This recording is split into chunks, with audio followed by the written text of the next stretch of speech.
just when she'd finally been able to communicate with Maria after so long. Rosa's face twisted with a mixture of anger, sadness, and a fierce self-hatred as she flew into her room and closed the door. Maria's sorry had sliced her into her chest sharper than a knife. Good. Fuck you. At that time, she noticed a cute envelope placed on her study table. It's probably something that had come with the girl's magazine. To Mama. Let me share my happiness with you, it said. She took it, and after hesitating, opened it and read what was inside. Then, after letting 2 large tears drip down the paper, she flew out of the room, hugged Maria from behind as she headed for the bathroom, buried her face to her daughter's back, and cried. Then realized that she was the one who should be apologizing.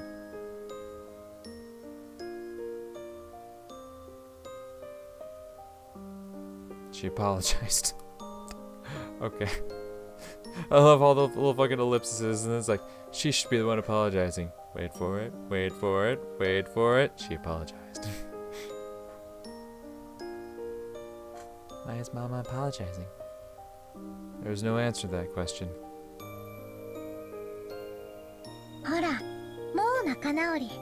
That doesn't make it okay. That doesn't make it okay.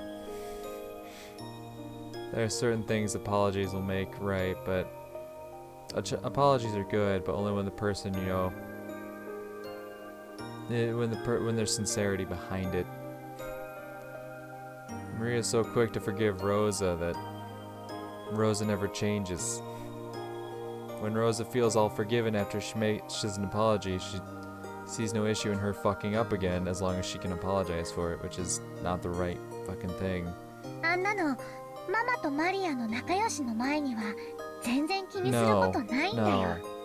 There was nothing to worry about because she apologized for it. No, she still did you wrong. And a simple apology is not okay, especially when there's more than likely been other occurrences of this, and the fact that she's done even worse that we've seen in the future. It's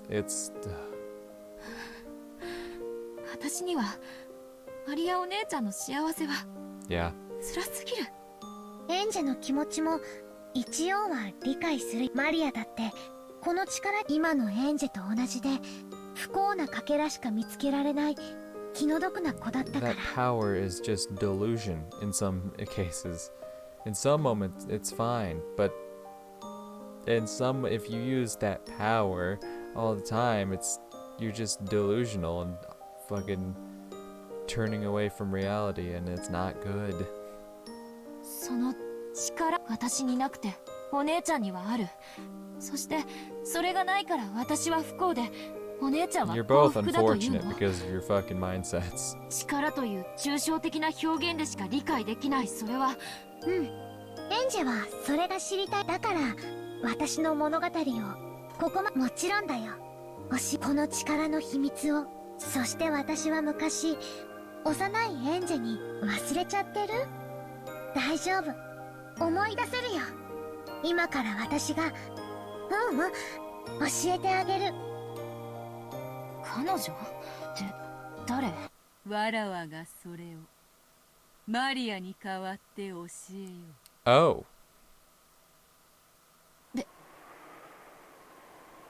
アトリーチェ。マリアにはあってそなたにはない力。マリアにあってエンジェにない力。 Maria and Beato said it together, and they started giggling because they said it at the same time. It was an instant reaction, one that didn't seem like Beato at all.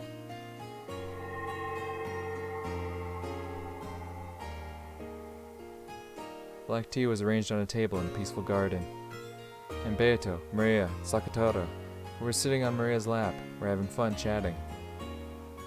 ほう、そうか。作太郎と申すか。そなたの一番の友人とな。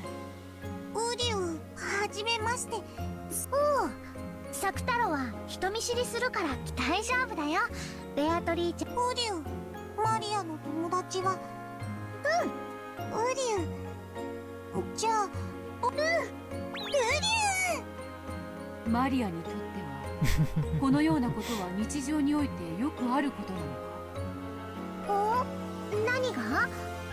このように無機物に魔法の魂を込め、そなたの日常においてもさ。おお、作太郎は無機物じゃないよ。ラブリュ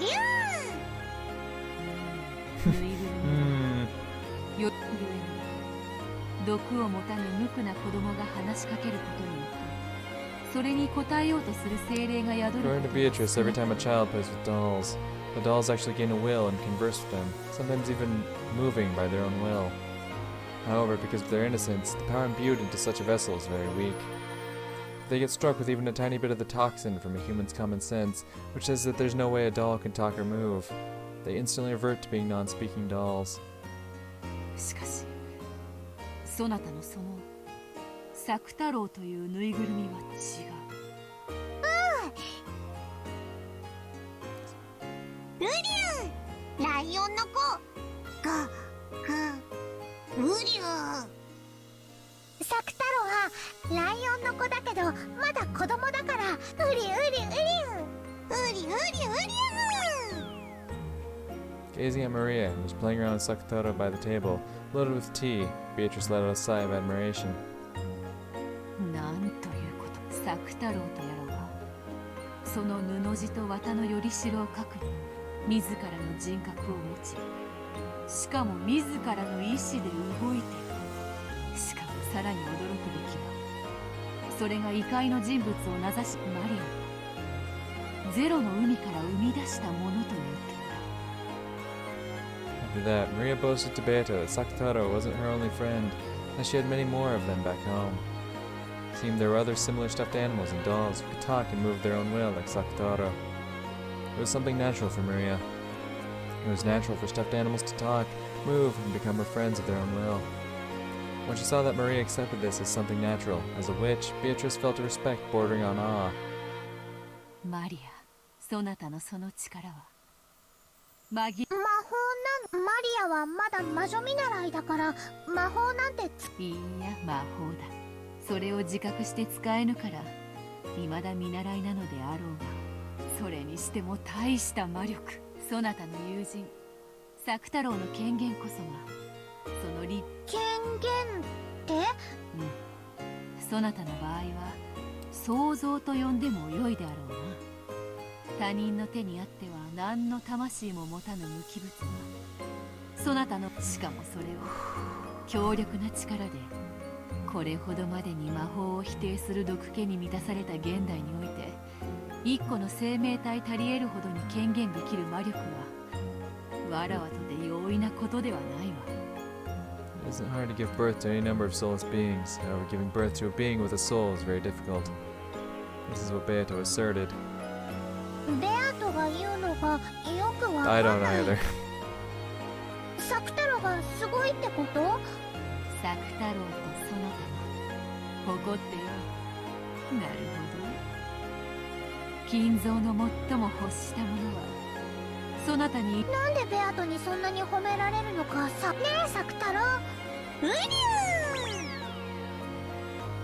真に驚嘆すべきはぬいぐるみに魂を宿って、それに自己の世界観までそなたに無より有を生じる力が群を抜いて1を100にすることはたやすい。しかし0から1を生じることはたやす。そなたが一人前の魔女になったならわらわと双璧どころかわらわとて一目置かざるを得ない大魔女に成長。原初の魔女、そなたの将来がわらわにとっても楽しみだ。ベアトに魔女の才能ある。よかったねマリア。ウリュウ、ベアトマリアを褒めてくれてありが礼には及ばぬぞ作太郎。その赤いマフラーは実、そしてそなたのような友人を生み出せるそなたの主人の才能。ウリュウ、マフラー褒めてくれてありがとう。これマリアにプレゼントしてもらったの。僕のお気に入り。まさにそなた専用のマフラーになるために生まれてきた。これはわらわも新しき友人に何かプレゼント。おお、ベアト女がサク太郎にプレゼント？魔女の贈り物は魔力あるものと決まっておる。ならばそなたの友人がいつまでもそなたの友人でいられるようサク太郎にそれによりさらに強く権限することができる。Man,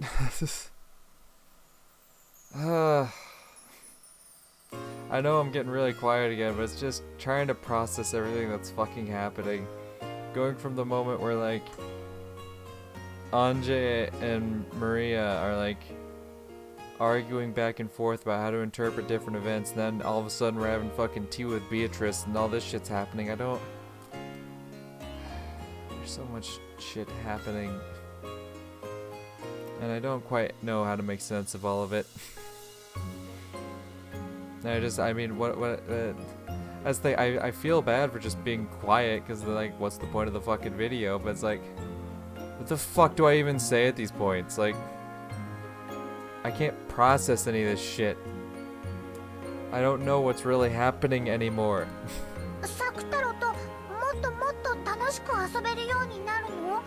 どうやって？ありゃ？なんだろうマリア、それって怖いこと？大丈夫だよ。ベアとは怖いことなんて何もしないね、ベアトリーチェ。必ず気に入ってもらえるはずだ。さて、より強く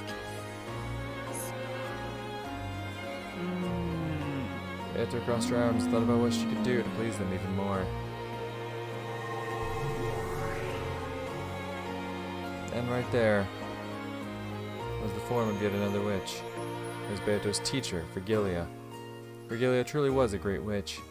Since Maria already thought of Beato as a great witch, this person Beato called a great witch must have been a great witch. According to Beato, she still didn't even rise up to this witch's feet when it came to magical power. おやおや、賑やかな声が聞こえてくると思ったら楽しそうなお茶会ですこと。おお、お師匠様、ちょうどいいところへ。このライオンの子を見てほしい。マリアの新しい友人だそうだ。可愛らしいライオンさんです。ご挨拶はできるのかしら。はじめまして。こんにちは。サク太郎と申します。Sakutaro fell to Maria's lap, greeting Virgilia with half of his face poking out over the edge of the table. It seemed he was very nervous, as this was a witch that even Beato called teacher. 可愛らしい名前だ。上手な挨拶ができたご褒美にお菓子をあげましょうね。After waving her hands about, Virgilia held the palm of her hand upwards, as though she was lightly grabbing at the empty air.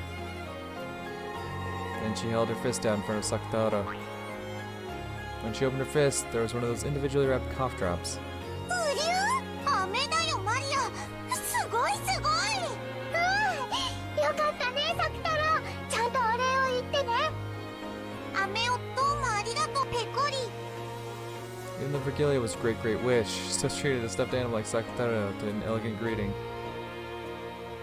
しかしお師匠様、のど飴とはまたババ臭い。せめていちごミルクのキャンディーとか出ないのかい。これはひどい。もうあなたには飴をあげませんよ。悪い悪い。さて、そなたの魔導書だ。もちろん筆記用具もな。出すよ。何か書くの？おや、何を始めるのですか。お師匠様に習った魔法をよりしろに異界の住人を権限させ、あれの応用でこのマリアの友人を権限させる力をより強めることができるのではないかと思ってな。それをマリアとマリアの友人への。なるほど、すでに権限している存在ならそれは素敵な贈り物になりそうですね。では私もささやかですが協力しましょう。お師匠様が立会人にサインしてくれる魔法。喜べマリア、これは素晴らしい贈り物になるぞ。何が始まる？怖くない？怖くない？わかんない。でも怖くないと思う。 Where's Angie in all this? Because Angie's still here. なんだろうね。楽しみだね。Like, is Angie just staying to the side witnessing all this? Because that was the whole thing. Like, Maria was like, don't worry, Beato will teach you. And then all of a sudden we're drinking tea and Virgilia shows up and I haven't heard from Angie at all in like 5-10 minutes. Like, I don't know where she's at. Beato borrowed the grimoire from Maria's handbag and majestically flipped through the pages. Then she found an empty page among those with magic circles drawn on them and flattened it out. After gazing at Sakutaro with a grin, she suddenly started moving her pen. It was something like a written declaration made by witches to a high-order world. It was magic whose effect could be controlled if Beatrice wrote and Virgilia signed. Maria didn't understand what Beato was writing at first, but partway through, she figured out the wonderful magical power of this document, and her eyes began to sparkle.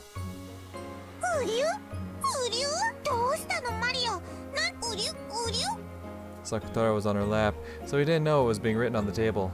But even if he had seen, Sakutaro probably wouldn't have understood.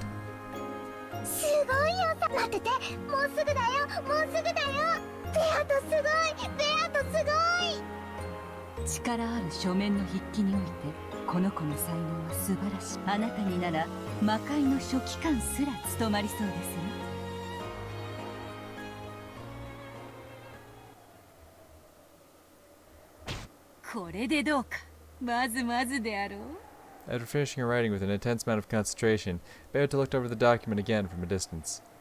It seemed she was fairly satisfied with her work. And Maria, who was also peeking in at it, let out a cry of wonder.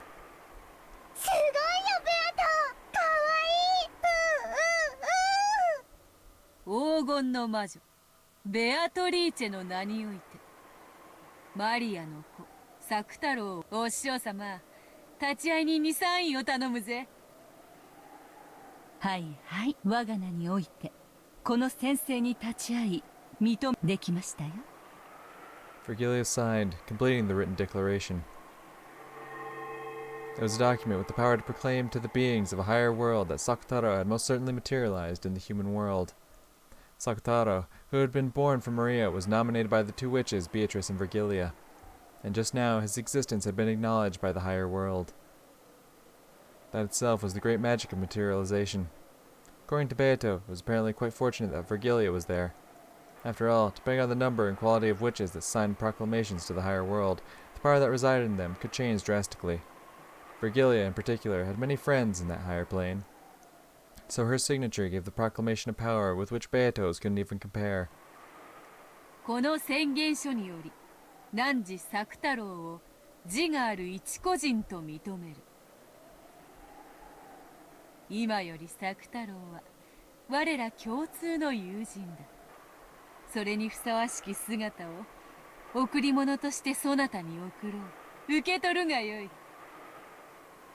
With the grimoire still open to the page with the proclamation, she turned it around and handed it to Maria. Maria showed it to Sakutaro on her lap. When Sakutaro beheld that proclamation, he felt something hot and bright begin to dwell in his body made of cloth and cotton. Even as he looked around, nervous at the sensation he'd never felt before, that power strengthened, and eventually a bright light completely swallowed him up.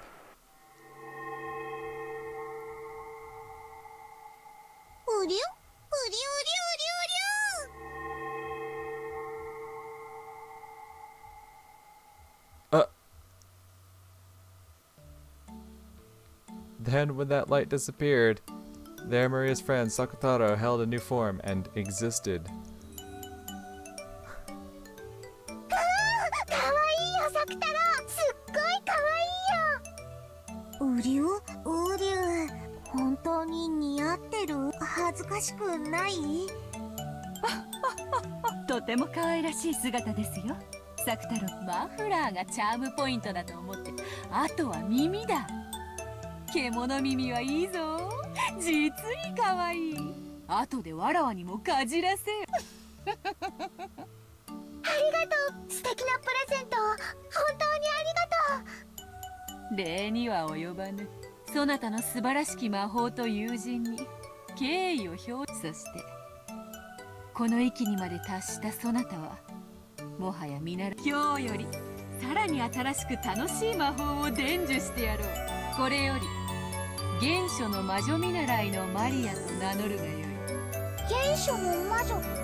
1000年の修行を経たならば、その胸の内より魔法体系はおろか、銀河を生み出すことも夢ではある。原初の魔女の才能は幼き日には誰もが持つのに誰も持ち続けること。この称号はあなたが汚れなき心を失わなかった。原初の魔女すごいなる。マリア原初の魔女見習い。マリアすごいね。原初の魔女すごいすごい。うりゅう。やがては一人前の原初の魔女マリア教を名乗ることになろう。作太郎だけでなく、そろそろそなたもその格にふさわしい身なりをしても良い頃であろうな。それ見習いとはいえ魔女の名を語るにふさわしき服装を与えよう。Obeyed to wave the pipe that was her cane. Many gold butterflies that had appeared out of nowhere grouped around Maria, giving her a wonderful dress.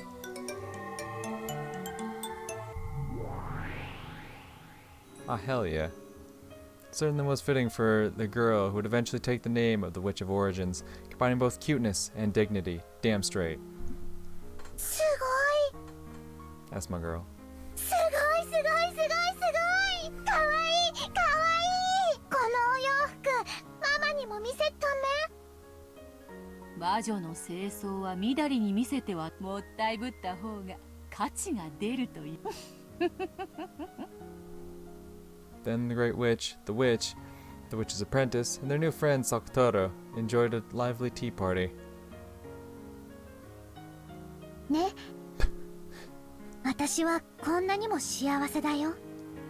Yeah. そしてこんなにも楽しい。幸せになることをどうか恐れないで。Like that's a good message. Don't be afraid of being happy. That's a good message for sure. That is something a lot of abuse victims and just people with trauma overall struggle with for sure. Someone in Angie's case would definitely deal with that. That is a good message to, push. Don't be afraid of being happy. But don't be so obsessed with being happy that you become delusional is another thing you should probably be aware of. 幸せになるというのは今の不幸を受け入れるという意味じゃないの。今の不幸の中に幸せを新しく生み出すということなの。それが原初の魔法。私は今の自分のこんなにも孤独で辛い世界を肯定だから、マリアお姉ちゃんの世界に惹かれながらも最後の一戦で受け入れる。教えてあげる。マリアの原初の魔法を。いいえ、教えたことがあったはず。そしてあなたにも忘れちゃった？エンジェだってマリアージュ・ソルシエールに名を連ねる魔女の見習いだったでしょ？ええ、そうだったわね。マリアージュ・ソルシエール、懐かしいわね。私もそこに名を連ねていることがあったっけ。 My God, let's move from one point to another. What is it? When does it end? Okay, that's the end of the part. Okay, because I do need to wrap up this recording session, but it just kept moving from one thing to another, one thing to another. I thought I was gonna wrap this up like an hour ago. Wow, that was a journey. I'll say that much. Okay, we're jumping back to 98. Okay.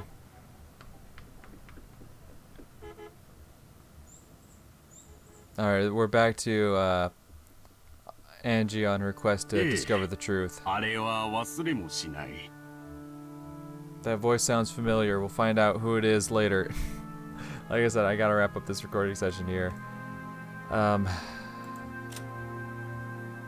Oh, in the present day, we have different things here, huh?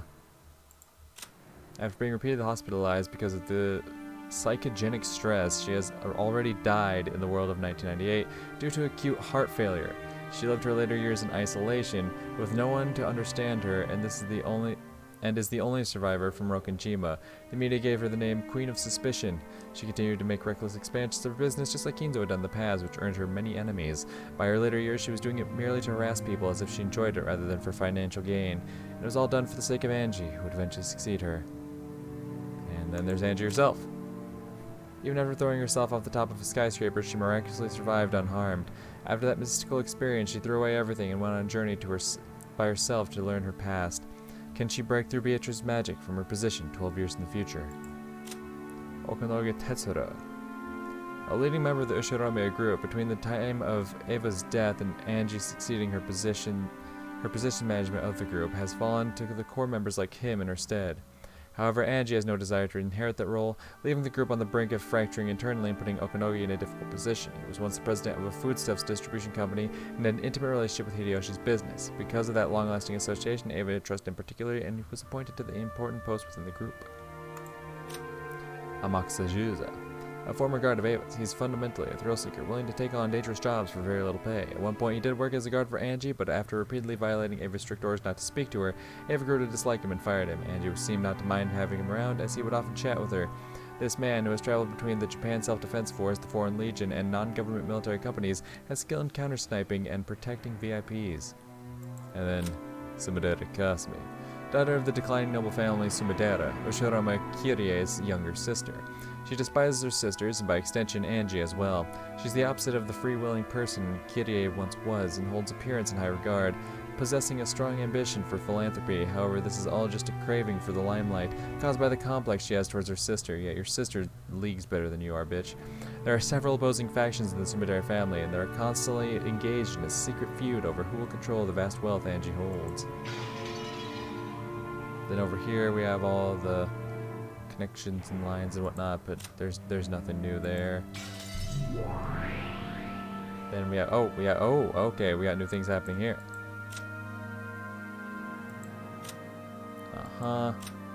Goldsmith. Goldsmith is Kinzo's sorcerer's name.